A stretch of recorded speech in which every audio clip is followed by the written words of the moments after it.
প্রিয় ফেসবুকবাসী, কেমন আছেন আপনারা? আজকে আমার যে ছোট্ট বন্ধুটাকে নিয়ে কথা বলবো। ইয়েস, ছোট্ট বন্ধু, কারণ আমি শিওর খোঁজ খবর নিলে জানা যাবে যে আপনি আমার খুবই হাঁটুর বয়সী একটা বন্ধু।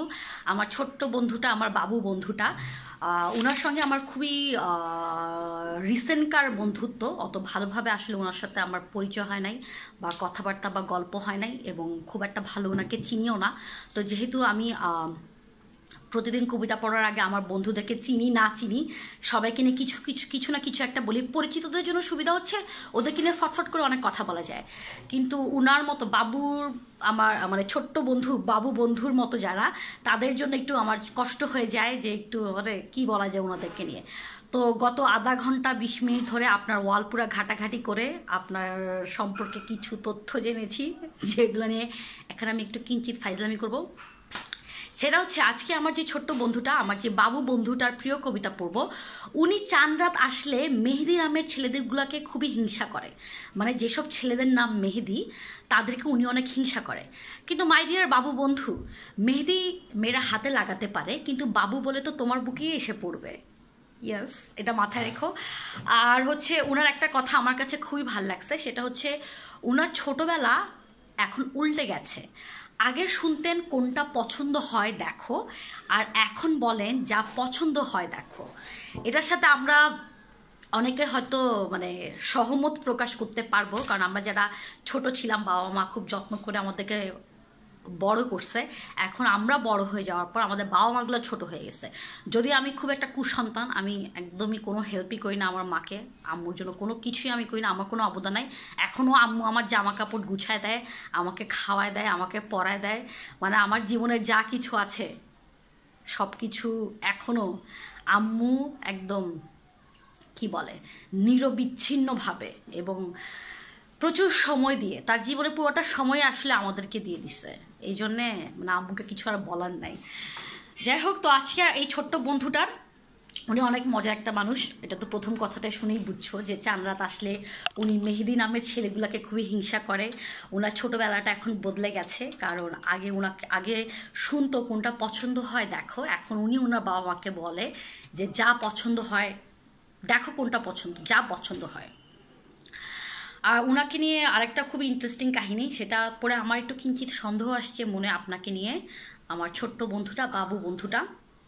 সেটা হচ্ছে আপনি একটা রৌদ্রুর রয় ওনার একটা গান বা কবিতার একটা অংশ লিখে ব্র্যাকেটে লিখেছেন বাকিটা কোরাসে। তো এখন ওই বাকিটা কোরাসে শুনে আমি একটু কনফিউজ হয়ে গেছি, কারণ তার প্রথম লাইনটা হচ্ছে যেতে যেতে পথে পূর্ণিমা রাতে। তো ভাই, পূর্ণিমা রাতের মতো এত রোমান্টিক, এত অসাধারণ একটা মুহূর্তে আপনি কার সাথে কোন পথে হাঁটতে যাবেন যে সেখানে আপনার আবার কোরাসের দরকার হইতে পারে? সিরিয়াসলি কি করো, কি করবা অ্যাকচুয়ালি? এসব বাজে কাজ করো না, এগুলো কিন্তু ঝামেলা হবে পরে, বুঝছো? পরে আইন কানুনের পাল্লায় ফেসে যাবেন, পরে আবার কান্নাকাটি করবেন। যাই হোক, অনেক বদমাইশি করলাম, 3 মিনিট হয়ে গেছে। আজকে অসাধারণ একটা কবিতা বাবু আহমেদ, আপনি খুবই দারুণ একটা কবিতা পড়তে দিয়েছেন। আমি তো কবিতাটা পড়ে মুগ্ধ। পৃথিবীতে বিশেষ করে বাংলা ভাষায় বাংলাদেশি বা কলকাতার বা বাংলাদেশি মানুষজন বা বাংলায় লেখালেখি যারা করেন, তারা যে এত অসাধারণ সব কবিতা লিখে রাখছে, আমার না কোনো ধ্যান ধারণাই ছিল না। আমার কবিতা পড়ার জগৎটা খুবই খুবই ক্ষুদ্র, এতটুকু। তো এই কবিতা খেলা উপলক্ষ করে অনেকগুলো দারুণ কবিতা পড়তে পারতেছি, যে কতভাবে একটা ফিলিংসকে এক্সপ্রেস করা যায়। বিশেষ করে আজকের কবিতাটা আমি শেষে বলবো, কবিতাটা অনেক বড়, সো এখনই শুরু করে দিচ্ছি। বাবু আহমেদ, ছোট্ট একটা বন্ধু, বাবু একটা বন্ধু, আপনার প্রিয় কবিতা ভ্রমণ, লিখেছেন সুনীল গঙ্গোপাধ্যায়। দারুণ কবিতা, আমি ফিলিংসে চলে গেছি কবিতাটা পড়ে। আজকে পড়ছি আমার ছোট বন্ধু বাবু আহমেদ, ওনার প্রিয় কবিতা ভ্রমণ, সুনীল গঙ্গোপাধ্যায়ের লেখা।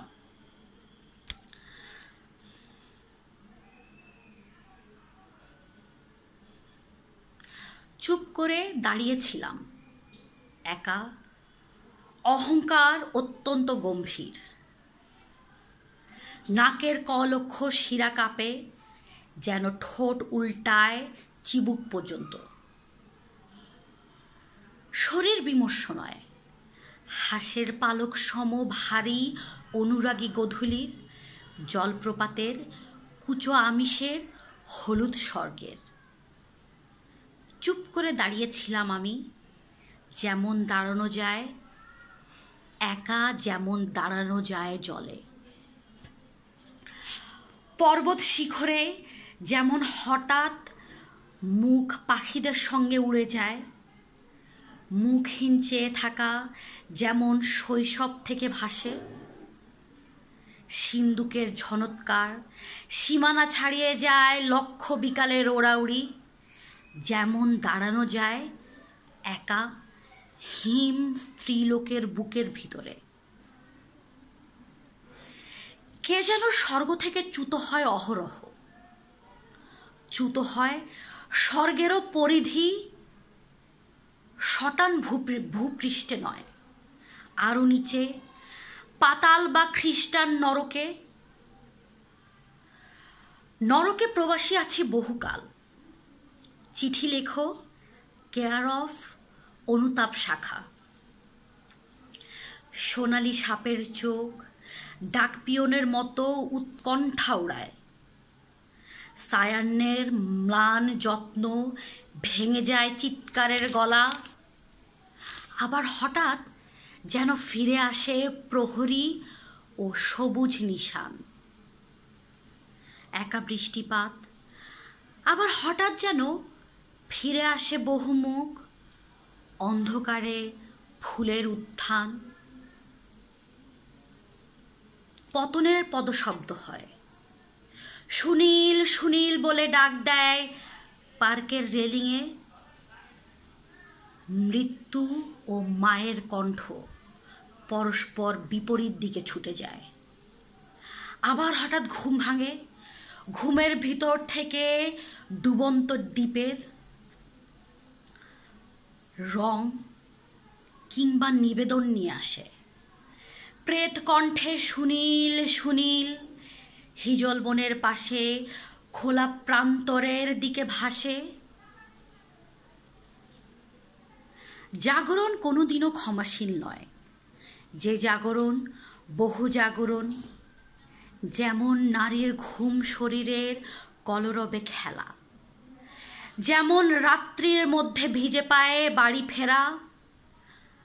অন্ধকারে চোখ ভিজে যায়, ভালোবাসা খুঁজে নেয় ঘাতকের চক্ষু, বুক পেতে দেয় ছুরির সম্মুখে। কোনো কণ্ঠস্বর কোনো উত্তর জানে না।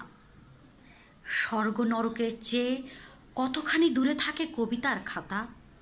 জোস, দারুণ কবিতাটা। আমি ভ্রমণ নামটা শুনে আমি ভাবছিলাম যে পাহাড় পর্বতে ঘুরে বেড়ানো টাইপের কিছু একটা, কিন্তু এই ভ্রমণ কবিতাটা, এই ভ্রমণটা কোন ভ্রমণটা বুঝতে পারছেন? মাঝে মাঝে স্বপ্নের ভিতরে আমরা খুব ভ্রমণ করি না, যে আমাদের কোনো স্মৃতির পাতা খুলে যায়, যে স্মৃতির পাতায় হয়তো ভালোবাসা আছে, কারোর সঙ্গে বিচ্ছেদের বেদনা আছে, বা কোনো মৃত্যুর কোনো একটা সম্পর্ক আছে, বা কোনো বন্ধু হাহাকার করে ডাকার, বা কোনো বন্ধুর অট্টহাসি, কোনো বন্ধুর কান্নার বা নিজের কান্নার, এসব সব ভাঙা ভাঙা স্বপ্ন। ওইটার সাথে আবার এই যে উচ্চতার যে ব্যাপারটা, উনি একটা উঁচু কোনো জায়গায় দাঁড়িয়েছেন, এরকম হয় না যে ঘুমের ভিতরে আমরা খুব উঁচু একটা জায়গা আছি, হঠাৎ করে আমাদের পতন শুরু হয় এবং আমাদের বুকে হঠাৎ করে ধাক্কার মতো লাগে। এই ভ্রমণ কবিতাটা অ্যাকচুয়ালি হচ্ছে ওনার স্বপ্নের ভিতরে ভ্রমণের, স্বপ্নের ভিতরে ভ্রমণ আর কি, স্বপ্নের ভিতরে ভ্রমণ করছেন উনি উনার জীবনের নানা দুঃখ কষ্ট, হতাশা, চাওয়া পাওয়া, নানা শোক, নানা কি বলে এটাকে, চিঠি পাওয়ার আকাঙ্ক্ষার মধ্যে ঘোরাফেরা করছেন স্বপ্নের মধ্যে। আর স্বপ্নের ওই অন্ধকার, একটু আধো জাগরণ বা মাঝে মাঝে আধো ঘুমে যে একটা মায়া তৈরি হয়, ওই সব কিছু মিলায় হচ্ছে এই ভ্রমণ কাহিনীটা। আর একজন কবি হয়, এই কবিতাটা পড়ে আমার কাছে যেটা মনে হচ্ছে যে একজন কবি হয় মুনকার নিকার আছে না, আমাদের দুই কাঁধের ফেরেস্তা, যারা দুজন কন্টিনিউয়াসলি আমাদের পাপ পুণ্যের হিসাব লিখে রাখছেন। একজন কবির কবিতার খাতাটা কিছুটা ওই রকম হয়। কবি একাই মুনকার, কবি নিজেই নিকার। উনি ওনার কবিতার খাতায় ওনার নানা জীবনের নানা পাপ পুণ্যের হিসাব, নানা জার্নি, নানা অসুস্থ চিন্তা বা কোনো সুস্থ চাওয়া পাওয়া, তার অনেক ভয়ঙ্কর কোনো পতনের গল্প বা অনেক উচ্চ আকাঙ্ক্ষা বা অনেক উচ্চ লেভেলের কোনো একটা চাওয়া পাওয়া ইত্যাদি ইত্যাদি যত কিছু আছে সব কিছু উনি ওনার কবিতার খাতায় লিখে রাখেন। আর মুনকার নিকারের এই খাতা আমাদেরকে কি করবে, হয় আমাদেরকে স্বর্গে পাঠাবে, নাহলে আমাদেরকে নরকে পাঠাবেন। কবি হয়তো তার ওই কবিতার খাতার মধ্যে তার জীবনের, তার নিজের অথবা তার আশেপাশের মানুষের বা সমাজের বা সংসারের ওই পাপ পুণ্যের কথাগুলোই লিখে রাখেন, যাতে একদিন উনি এইগুলো দিয়ে স্বর্গ নরকের কাছাকাছি যেতে পারেন, বা স্বর্গ নরকটা আসলে কি সেটা যাতে উপলব্ধি করতে পারেন। বাবু আহমেদ, আপনাকে অসংখ্য ধন্যবাদ। মানুষের স্বপ্ন নিয়ে বা মানুষের মনের ভিতরে বা মানুষের কি বলে এটাকে নিতান্ত স্মৃতির মধ্যে যে ভ্রমণ, আমরা আমাদের মেমোরির মধ্যে যে ভ্রমণটা করি, সেটা নিয়ে যে এত অসাধারণ একটা কবিতা লেখা যায়, এটা যদি আপনি আমাকে এই কবিতা সাজেস্ট না করতেন আমি জীবনও জানতাম না। আর আমার নিজের উপরে আমি খুবই গর্বিত যে 8 বছর আগের একদিন জীবনানন্দ দাশের এই কবিতাটা আমার আগেই পড়া হয়ে গেছে। এই জন্য আপনার কাছ থেকে এই কবিতাটা আমি পেয়েছি। এই কবিতাটা আমাকে পড়তে দেওয়ার জন্য আপনাকে অসংখ্য অসংখ্য ধন্যবাদ, এবং আমি আপনাকে অনেক বিরক্ত করেছি মেসেজ পাঠিয়ে, এই জন্য আন্তরিকভাবে দুঃখিত। আর আপনার জন্য আমার খুব অন্তর থেকে চাওয়া থাকবে যে জীবনে খুব শীঘ্রই, খুবই তাড়াতাড়ি আপনি আপনার মার সাথে ঘুরতে যেতে পারবেন এবং অসাধারণ আনন্দের কিছু সুন্দর মুহূর্ত আপনি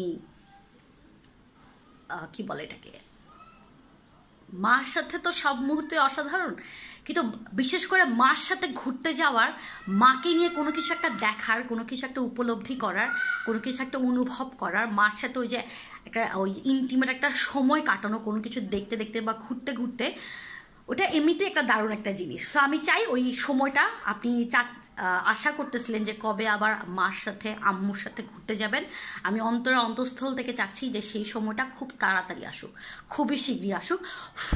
ফু দিয়ে দিলাম। আর থ্যাংক ইউ। আর বিরক্ত করার জন্য দুঃখিত। আর কি, আজকের মতো এখানেই শেষ। আমরা আমাদের এই কবির মতো আমরাও আমাদের একটা খাতা বা ডায়েরিতে, বা আমরা আমাদের নিজেদের মুনকার নিকার আমরা আমাদের নিজেদেরই হয়ে যাই, মাঝে মাঝে স্মৃতিগুলাকে এরকম একটু ঘাটাঘাটি করি বা স্বপ্নে দেখি বা উপভোগ করি, উপলব্ধি করি। ওই যে মাওলানা, আচ্ছা এটা মাওলানা মামার কবিতা যেদিন পড়বো সেদিন কথাটা বলবো, উনি খুব মজার একটা কথা বলছেন। সেটা হচ্ছে, আচ্ছা না আজকেই বলি, সেটা হচ্ছে আমাদের জীবনে যত দুঃখ, কষ্ট, হতাশা, ক্লান্তি বা শোক আছে, এগুলো না ভুলে যাওয়ার চেষ্টা না করে ওইগুলাকে না একটু দুঃখ উপভোগ করার ব্যাপার আছে। ওই মুহূর্তটাকে, ওই সময়টাকে, ওই অনুভূতিটাকে একটু ফিল করার মধ্যেও নিজের বোধের কিছু জায়গাকে না উন্নত করা যায়। তো দুঃখ আসলেই, শোক আসলেই সেটাকে ভোলার চেষ্টা না করে আমরা ধ্যানে বসে বরং সেই দুঃখ কষ্টগুলোকে আরও বেশি বেশি করে আরও মনোযোগ দিয়ে অবজার্ভ করি, আরও মনোযোগ দিয়ে দেখি, যাতে আমাদের আত্মার ওই শুদ্ধতাটা আসে, এই কবির মতো, এই লেখকের মতো করে। আমার কাছে এত ভাল লাগছে, মানে আমি না ভুলতেই পারতেছি না যে কবিতাটা এত সুন্দর করে লিখছে, খুবই দারুণ হয়েছে কবিতাটা। আমি মানে পুরো ফিল করতেছি যে হ্যাঁ, মাঝে মাঝে না এরকম ছাড়া কিছু স্মৃতির স্বপ্ন আমি নিজে দেখি, তখন আমার কাছে মনে হচ্ছে কি আমি আমার নিজের স্বপ্নের কিছু একটা দেখতেছি এখানে। অসাধারণ বাবু আহমেদ ভাই। আচ্ছা যা, তোকে আমি ট্রিট দিব না, কি ট্রিট দিব সেটা বলা যাবে না, এটা একটা সিক্রেট ট্রিট, কিন্তু তার বিনিময়ে মানে ট্রিট দিলে ট্রিট আবার ফেরত দিতে হয়। সো আমি ট্রিট হিসেবে কি চাই সেটা আমি আপনাকে জানাই দিব, আর আপনি ট্রিট হিসেবে কি পাবেন সেটা একটু সিক্রেট রাখি। যদি কখনো দেখা সাক্ষাৎ হয়ে যায় তাহলে নিজেই টের পাবেন। Tata, good night.